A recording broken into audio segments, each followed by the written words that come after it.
नमस्कार शेतकरी मित्रांनो, हा जो प्लॉट बघत आहे माझ्यापाशी हा 27 जुलैची लागवड आहे. 27 जुलैची लागवड, रोप लागवड आहे. आज कांड्या जर बघितला 1 2 3 4 5 6 7 8 9 9-10 कांड्या आहेत. एका गड्ड्यामध्ये जर म्हटला तर सरासरी 7-8 फुटव्यांची संख्या आहे.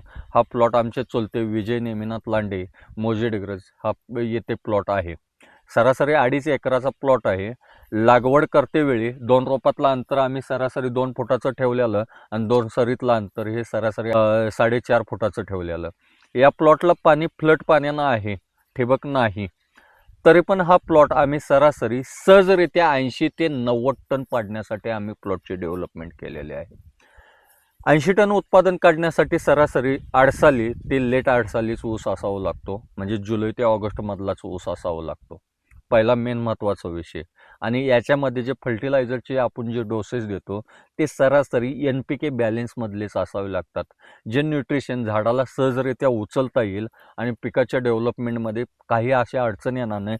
जमिनीमध्ये pH वाढणार नाही, जमिनीमध्ये EC वाढणार नाही. अशा प्रकारे आपण NPK जर जमिनीमध्ये दिले तरच पिकाची ग्रोथ योग्य प्रकारे आणि निरोगी ग्रोथ होते. ही जर माहिती आवडली असली लाईक करा, शेअर करा आणि आमचं चॅनल फॉलो करा.